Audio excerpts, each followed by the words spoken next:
la magnitud, la fuerza, la forma, el trayecto de todo esto es cómo va a generarse esta fractura. Entonces, recordando que el globo ocular está dentro de una cavidad que viene siendo la órbita, que va a tener un volumen aproximado de unos 30 ml, aproximadamente toda esta cavidad.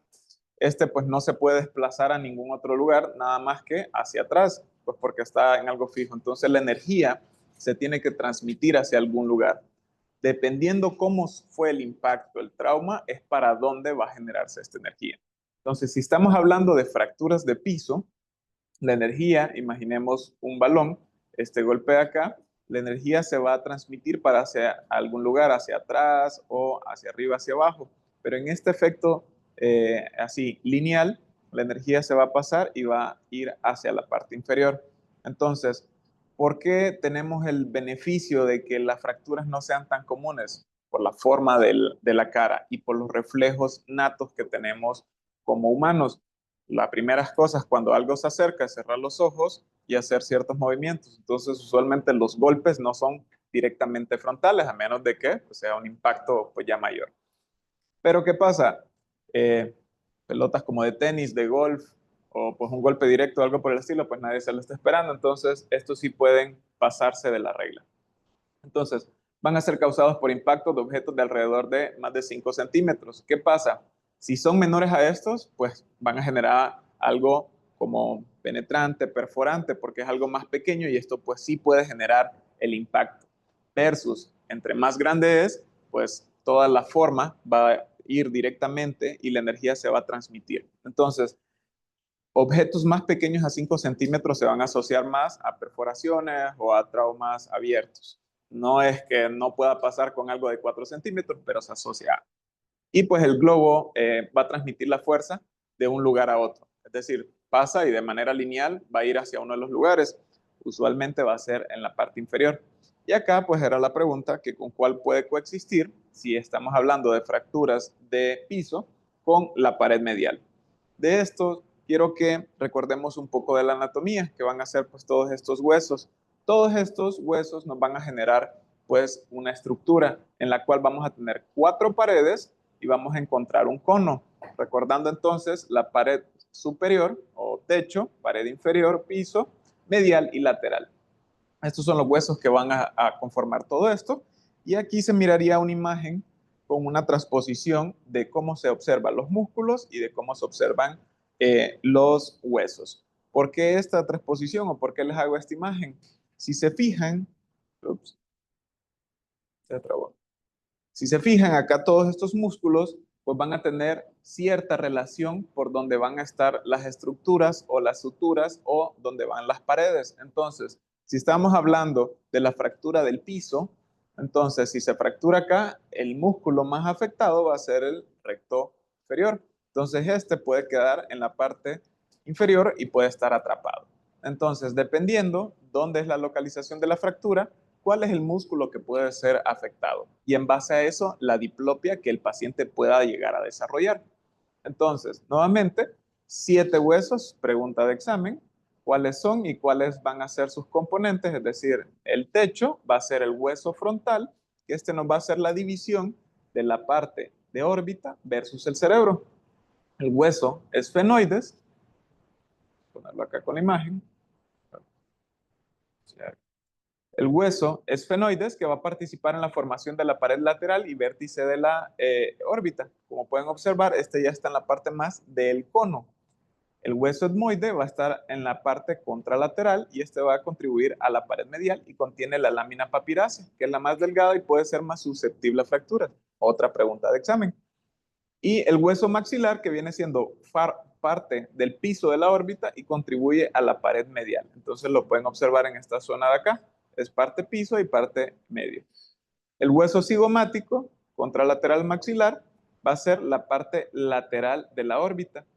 Hueso palatino contribuye al piso, pero en la parte inferior en el cono. Y por último, el hueso lagrimal o unguis va a ser parte medial y contiene el surco lagrimal. Entonces, muy importante todas estas estructuras para saber cuál es la pared que fue afectada y cuál es el hueso afectado. De estos, pues las preguntas que les acabo de mencionar van a venir en efectos de examen. Mucha importancia en estas próximas 3 diapositivas porque básicamente este es el resumen de toda la clase. La descripción de cualquiera una de las fracturas nos las va a decir el tipo de mecanismo de impacto. Siempre hay que preguntar al paciente si hay testigos, si hay videos, si hay fotografías, si hay algo más que nos pueda dar un poquito más de información para la búsqueda de estas fracturas.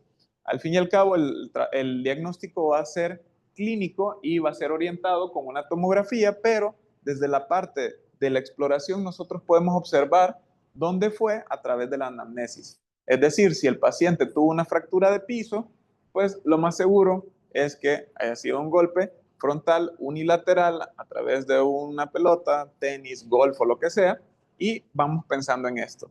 Diferente, si estamos en una fractura lateral, podríamos ir pensando, el paciente es boxeador o algo por el estilo, un jab o un, no sé, algún golpe en la parte lateral, un batazo, un movimiento, un accidente automovilístico, la bolsa de aire lateral impactó, etc. Entonces, cada una de estas fracturas va a ir asociada a dónde fue el golpe también. Y también cada una de estas nos va a dar a qué otro médico nos tenemos que ayudar o pedir interconsultas. Si estamos hablando de fractura de piso, podemos ayudarnos de un maxilofacial.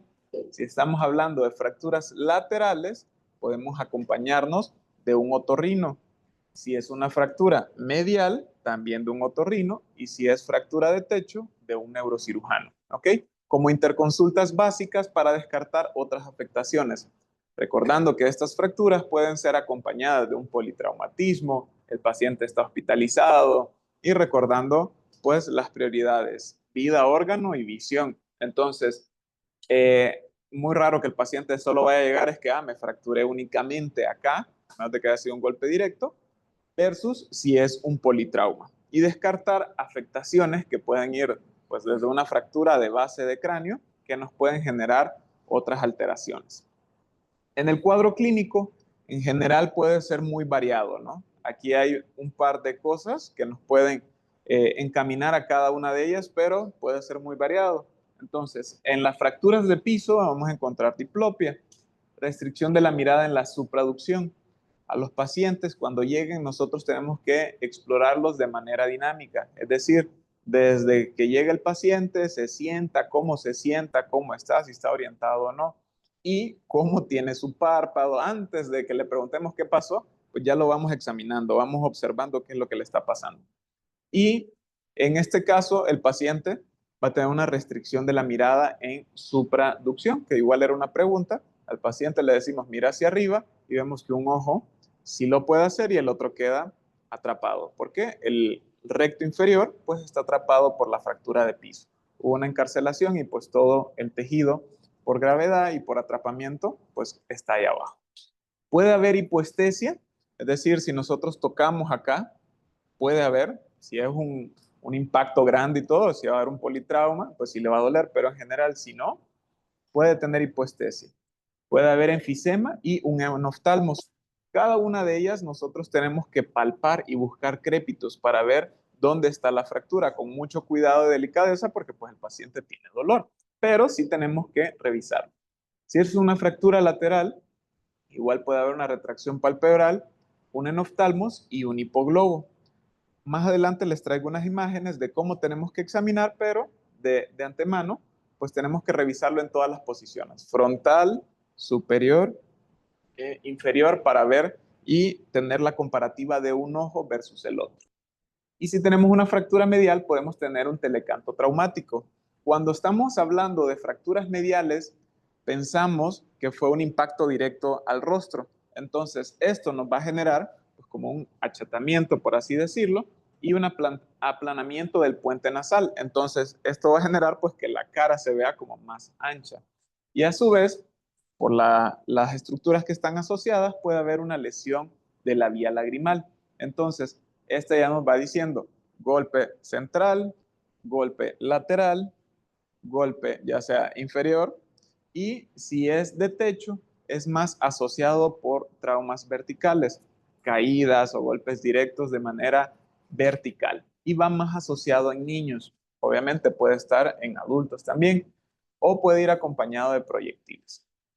En los síntomas, todos pueden tener equimosis, edemas periorbitarios, enoftalmos, proptosis desde leve, moderado hasta severo, hemorragia subconjuntival y crepitaciones. Todo eso es muy importante que nosotros lo exploremos al momento de la consulta.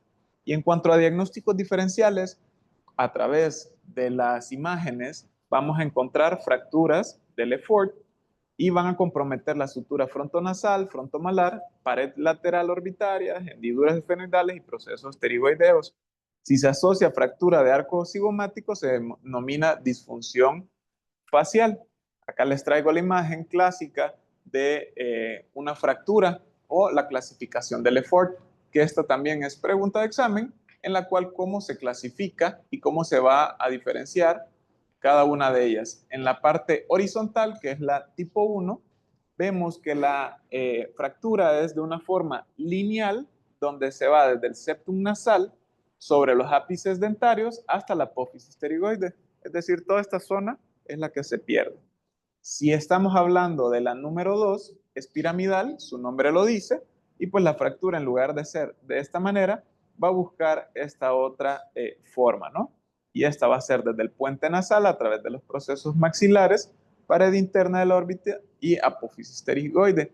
Y por último, encontramos la disyunción cranofacial, que es básicamente que pues tenemos una diferencia completa de toda la cara. Cuando estamos hablando de la tipo 3, estamos hablando de fracturas de alto impacto. Estamos hablando de que pacientes que tuvieron, hay fallecidos en el lugar de los hechos, fue un impacto directo, un politrauma, TEC o entre otras cosas. ¿Ok? Entonces, ¿qué vamos a realizar o qué es lo que vamos a estar buscando o qué pruebas vamos a realizar? Número 1, si es fractura de piso, hay que realizar estas dos pruebas. La furción, la prueba de test de deducción forzada y la test de deducción pasiva.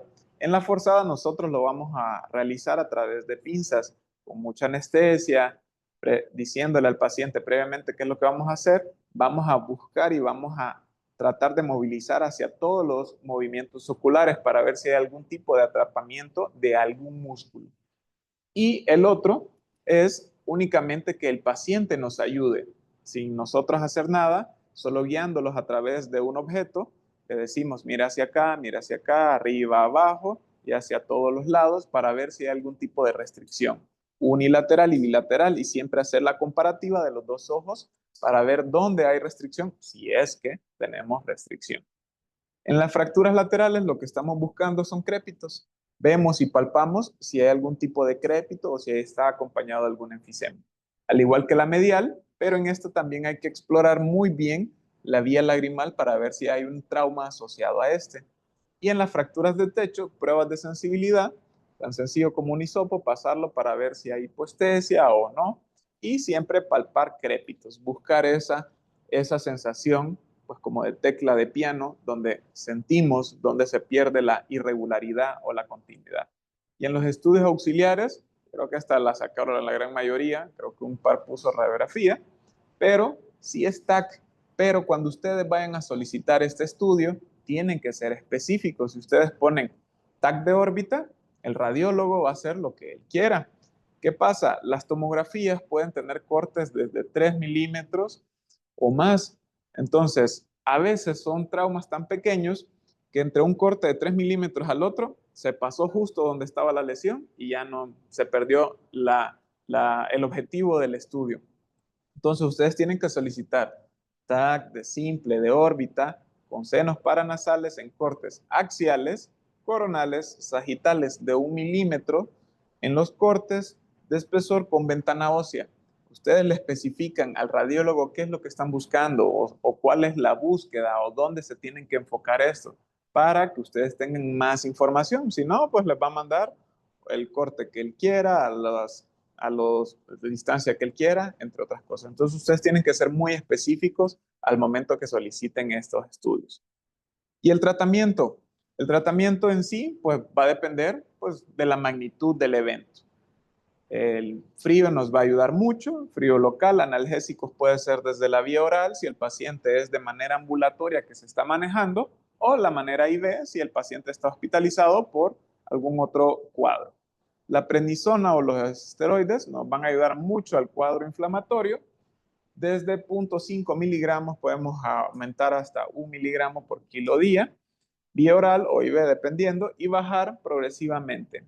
Lavados nasales con esteroides, profilaxis antitetánica, antibióticos de amplio espectro y evitar maniobras de valsalva. Evitar movilizar y hacer maniobras excesivas que pueden generar más daño. Es decir, sí lo tenemos que examinar, sí tenemos que evaluarlo, pero tampoco tenemos que ir encima del paciente y nosotros generar mayor daño a este paciente.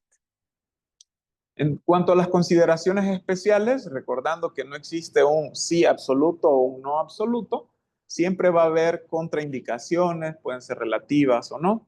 En este caso, si hay un ifema, si hay un desgarro retiniano, una perforación ocular, si es un ojo único funcional o inestabilidad médica.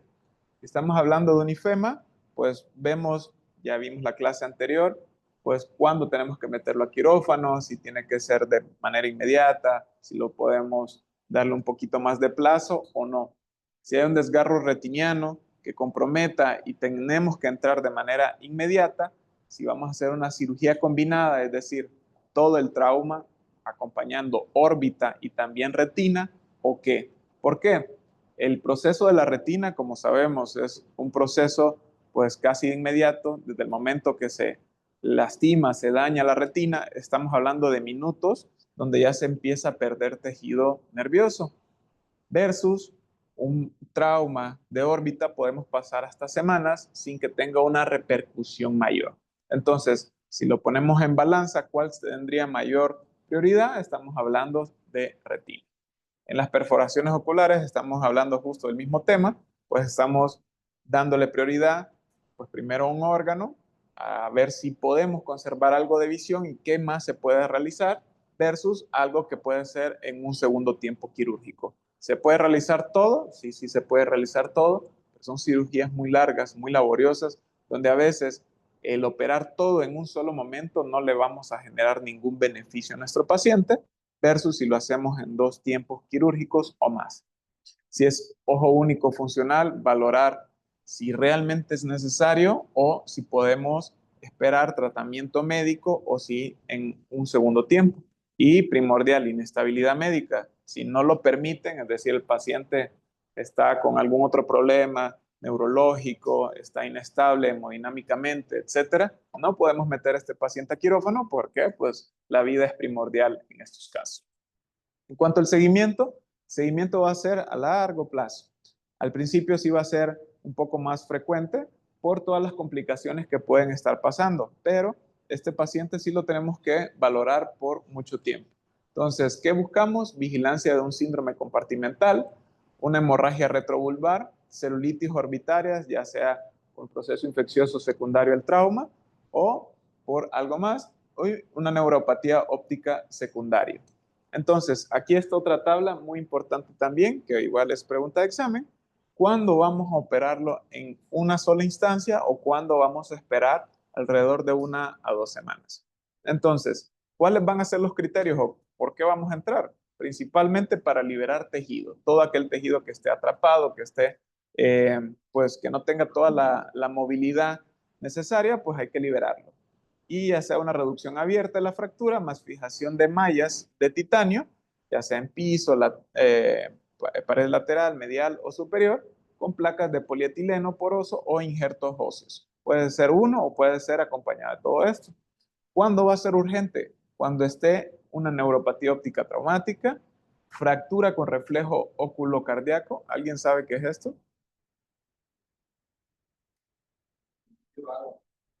¿Cómo funciona? ¿Quién dijo eso?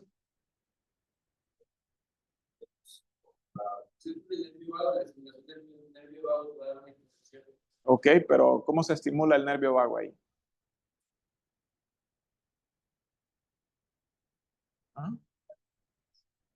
Exacto. Si uno de los músculos está atrapado, a través de cada vez que él está haciendo ese movimiento, está estimulando ese nervio vago y pues genera esto, ¿no? el reflejo oculocardíaco. Y no solo es lo de, el paciente le molesta y le incomoda, no, puede generarle bradicardia también y náuseas y vómitos que pueden ir acompañados. Entonces, muy importante eso. Y en niños con atrapamiento muscular, ¿no? Los niños siempre va a ser algo aparte a la regla general y cuerpos extraños intraorbitarios. Si está alojado en algún lugar, pues en ese momento sí o sí hay que sacarlo. ¿Por qué? Este cuerpo extraño va a generar más inflamación, a pesar de que nosotros estemos combatiendo con antiinflamatorios, Bioral o IV, si el cuerpo extraño está ahí, va a seguir generando la inflamación y hay que extraerlo. Hay algunos cuerpos extraños que llegan a ser inertes, pero aún así, en su gran mayoría, hay que sacarlos. ¿Ok? ¿Y cuándo esperaríamos 1 a 2 semanas para un procedimiento quirúrgico?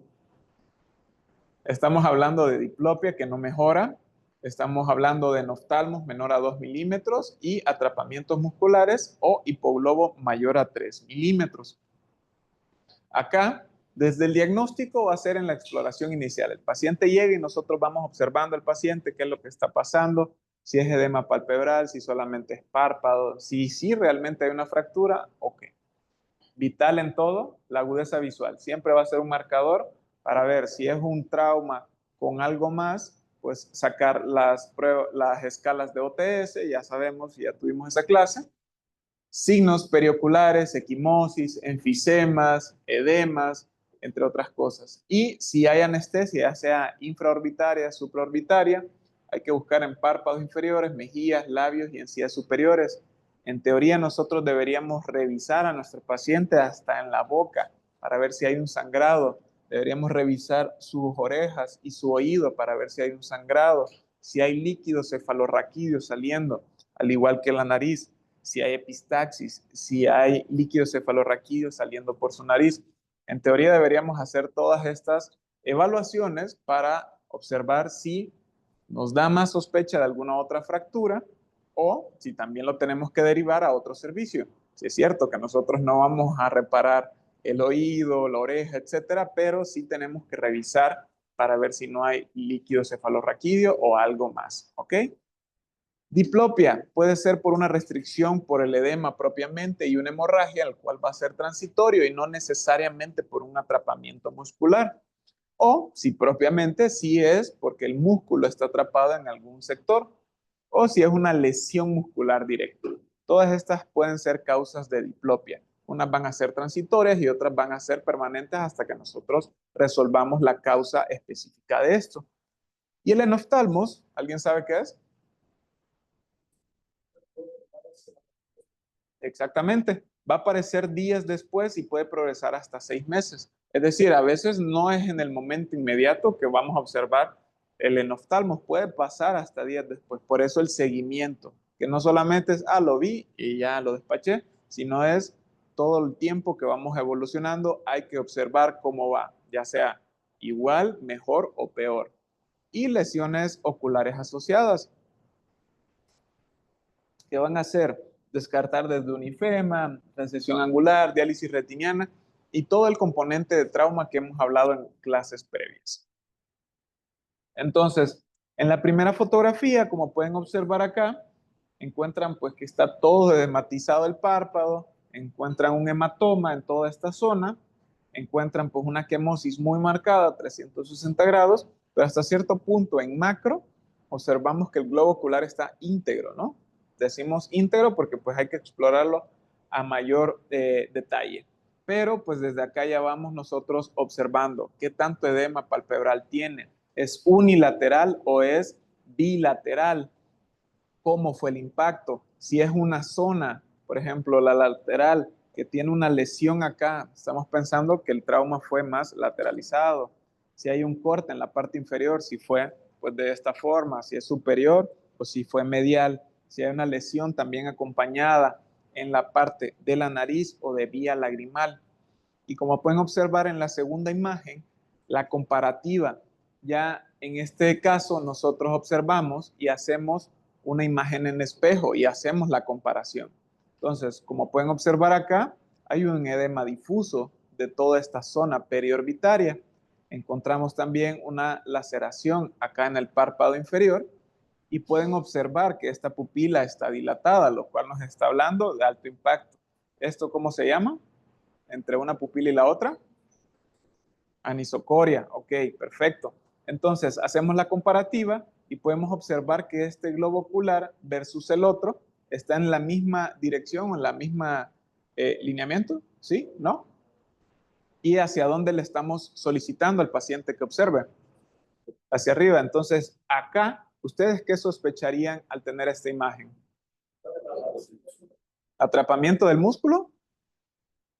Recto inferior, correcto. Entonces nosotros lo vamos sospechando. Claro, hay que pedir la tomografía para ver si sí está atrapado, si no está atrapado, si está solamente grasa, si es el músculo o qué es lo que está pasando. Pero ustedes ya con esta imagen, con esta evaluación, ustedes ya tienen casi el 90% de su diagnóstico. El otro es, uno, el respaldo legal y dos, el abordamiento quirúrgico que van a realizar, si es que lo vamos a realizar.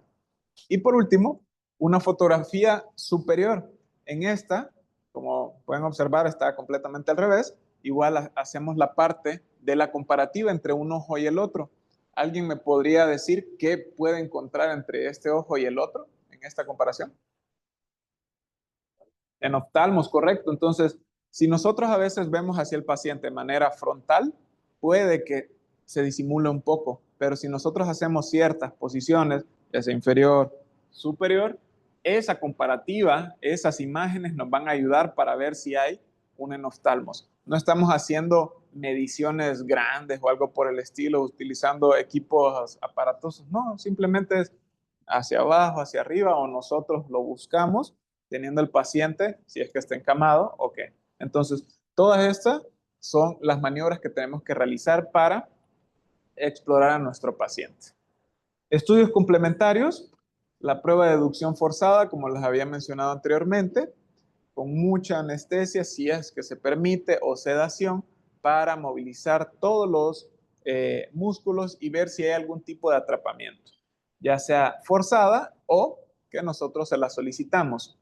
¿Con qué nos podemos acompañar con esto? Los invito a que descarguen la aplicación de 9Gaze. Creo que todos ya la tienen o los que han rotado por pediatría ya están familiarizados, en los cuales pueden ustedes observar y tomar fotografías de diferentes, ¿cómo se llama? Posiciones de la mirada, en la cual hace la comparativa de un ojo versus el otro. Esto también nos ayuda a dar un seguimiento, cómo está, cómo evoluciona y cómo va en el pasar del tiempo. Y en cuanto al estudio de imagen, la tomografía va a ser nuestro mejor aliado, recordando lo que les había mencionado, los cortes, los tipos de secciones, que si la ventana ósea, entre otras cosas, y si va a haber una extensión de la fractura, si hay herniación grasa, si está afectado un músculo o si estamos también teniendo solamente un hematoma. Entonces, la tomografía es la que nos va a ayudar mucho. En la pregunta alguien puso que si radiografía podría ser válido, pues si no tengo nada más a la mano, ¿no? Podría ser válido, pero ¿qué pasa? La radiografía, uno, no es tan específica y pues nos va a quitar pues toda la parte pues de músculos, toda la parte de grasa, se pierde. Pero pues si es lo que tenemos a la mano, pues adelante, lo podemos utilizar. ¿Alguien sabe la proyección que se utiliza para este tipo de fracturas? Muy bien, perdón. Y pues seguimos utilizando la tomografía y estos son los cortes que nosotros tenemos que tener.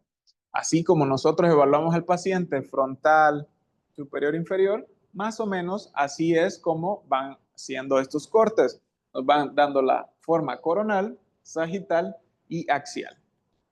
Ups.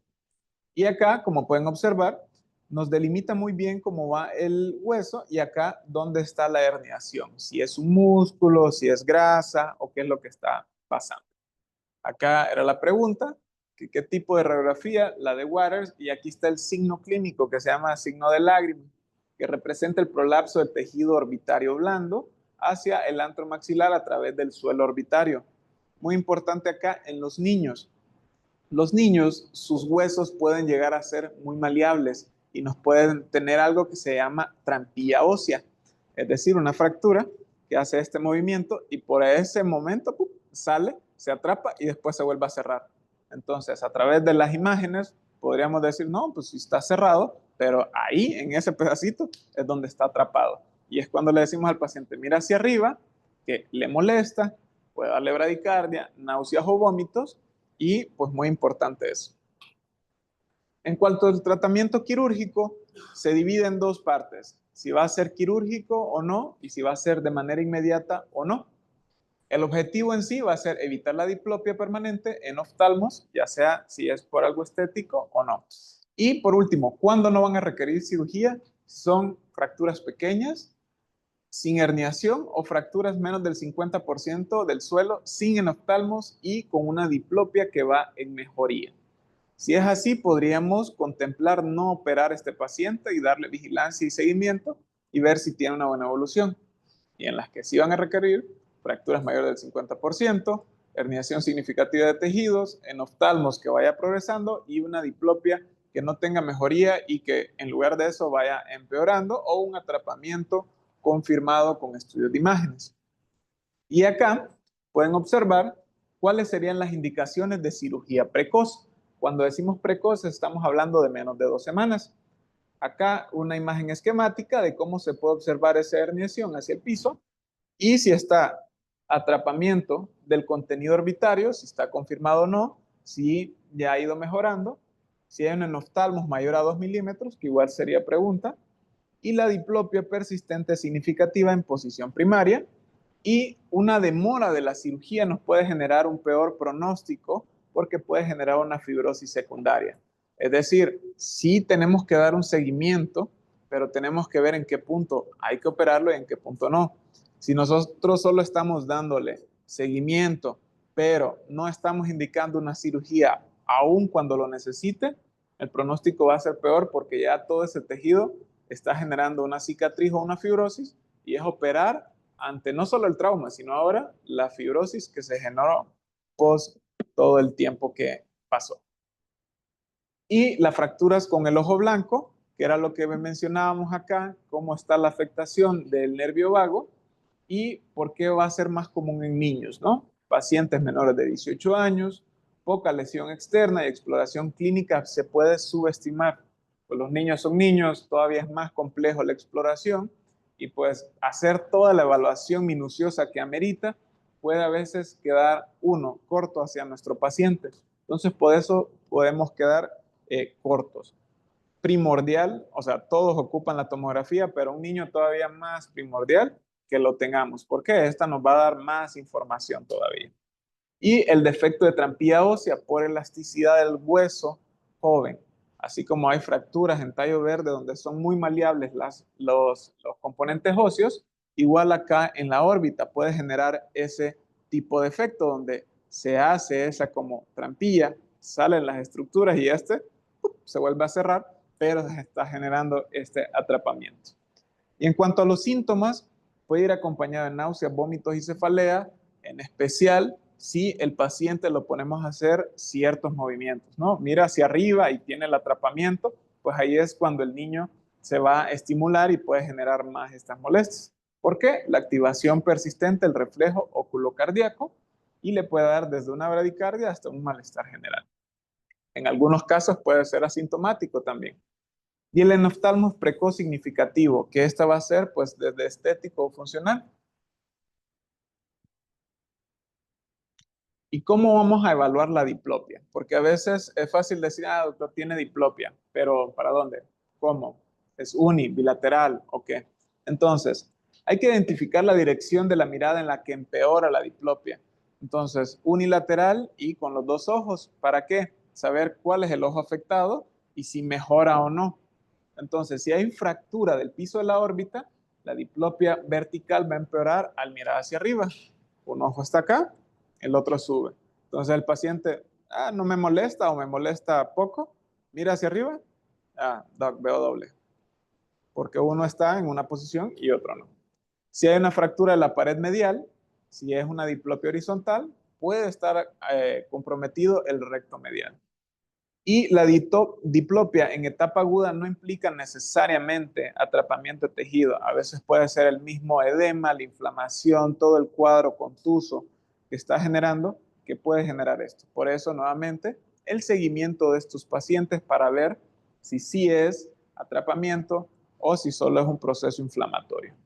Y por último, si resuelven las primeras 2 semanas después del trauma. Si ya mejoramos con eso, pues ya va casi librándose de la cirugía nuestro paciente. Y la fractura del techo de órbita, en cuanto a epidemiología, es más en niños, pero puede ser por caídas de objetos punzantes o golpes leves. Va a estar asociado a golpes o ¿cómo se llama? O movimientos que van de esta manera vertical.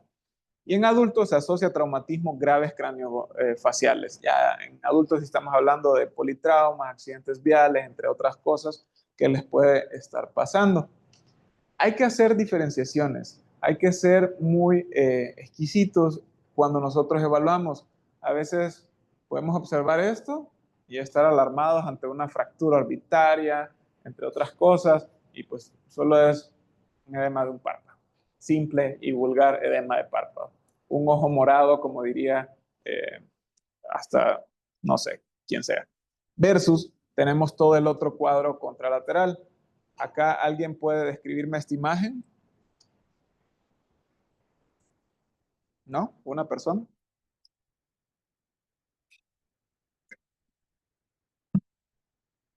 ¿Quién dijo eso?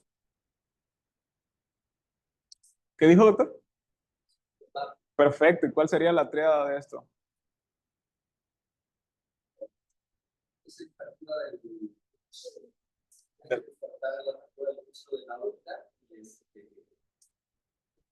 De la base del cráneo. Ujú. Muy bien. Entonces, como les había mencionado anteriormente, tenemos que buscar las otras afectaciones, como cuál. Hay que buscar si hay hemotímpano o si hay sangrado en la oreja o en el oído específicamente. Y si hay también, pues, toda la zona de una equimosis en la zona inferior de la oreja, ¿no? Entonces, todas esas cosas tenemos que buscarlas, porque si nosotros decimos, es un trauma, es un proceso únicamente de oftalmo y todo, y nuestro paciente está así, con estos ojos de mapache, y pues le omitimos la interconsulta con neurocirugía a este paciente, se nos está pasando, ¿no? Entonces, hematomas de párpado superior, equimosis periorbitaria, a veces nos pueden dar información de que la afectación no solamente es local, sino que está en otro lugar. Cuando hay grandes fracturas, puede haber hasta pulsación del globo ocular. A veces ustedes lo pueden observar, que pues tiene hasta cierto pulso. Si van acompañados de algo más, puede incluso tener otras afectaciones. ¿Alguien sabe por qué causas pueden llegar a tener, además de, obviamente, fracturas de acá, pulsación del globo ocular? ¿Qué tipo? ¿Qué tipo de fístula? ¿A dónde? ¿A dónde? ¿Dónde? Se las dejo de tarea, ¿sí? Si un paciente en algún momento de repente ustedes ven que casi que tiene pulso el globo ocular, piensen en una fístula también. Obviamente el paciente va a tener un dolor exquisito que sí le va a pedir ayuda, pero pues ustedes tienen que imaginarse y tienen que ir sospechando otras cosas. Importante siempre descartar fuga de líquido cefalorraquídeo, nariz, oído, incluso de la vía lagrimal o de toda la zona de la órbita. Si estamos en esto, neurocirus siempre va a ser el llamado. Fracturas de techo de órbita, el tratamiento, si son pequeñas, a veces no requieren tratamiento. En estas nosotros poco o nada es lo que vamos a hacer y neurociro es el que se va a llevar pues esta cirugía. Siempre descartar fuga de líquido cefalorraquídeo, ¿por qué? Riesgo de meningitis y por ende alto riesgo de sepsis, entre otras cosas. Defectos grandes con desplazamiento, reconstrucción quirúrgica y manejo similar a la fractura del suelo de la órbita, solo que pues en la parte inferior, en la parte superior. En las fracturas en estallido de la pared medial suelen asociarse a fracturas del suelo. Esta fue la pregunta que se les hizo. Puede ir acompañado de equimosis periorbitarias, enfisemas subcutáneos típicos al sonarse.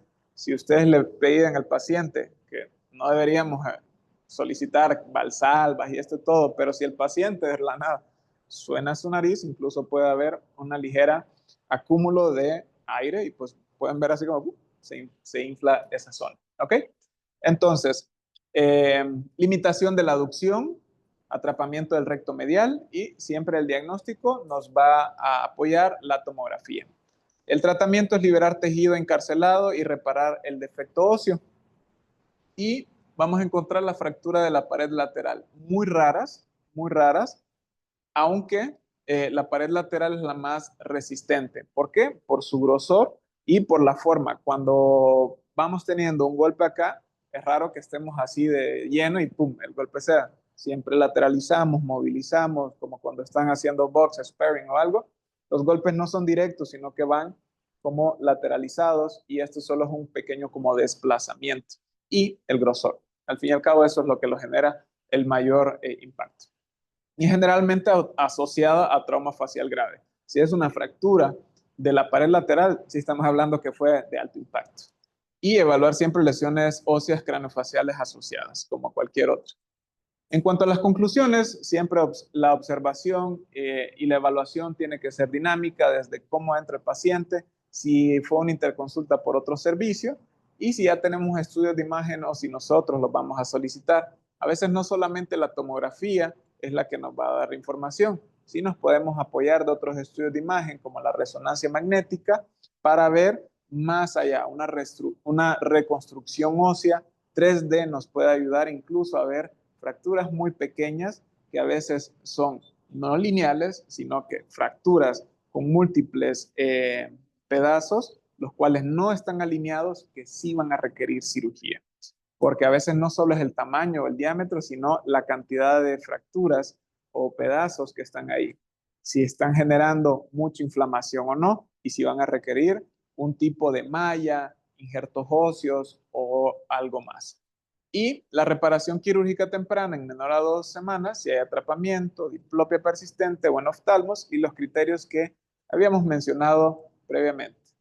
Y urgente en niños que tengan ojo blanco por el riesgo de daño neuromuscular irreversible. Por eso siempre les digo, los niños van en una categoría o ítem diferente, como les diría el doctor Villar. ¿Ok? ¿Dudas o preguntas que tengan? ¿No? Muy bien. ¿Cómo dice usted? Muy bien. Pues entonces, la próxima clase sí va a estar un poco cargada. Van a ser 2 clases en una sola, entonces traigan su buen café. Ese día sí va a ser un poquito más largo. ¿Cómo? Los siguientes 2 temas, si no me equivoco, son laceración del globo ocular y conjuntivitis. Pero ya saben que conjuntivitis abarca pues un montón de afectaciones. Vamos a tratar de ser un poco breves, pero al mismo tiempo dándole unos tips para que ustedes puedan hacer las diferenciaciones de estos. ¿Ok? ¿Dudas o preguntas? ¿No? Pues nada más sería la clase. ¿Cómo? Exactamente. Próxima 2.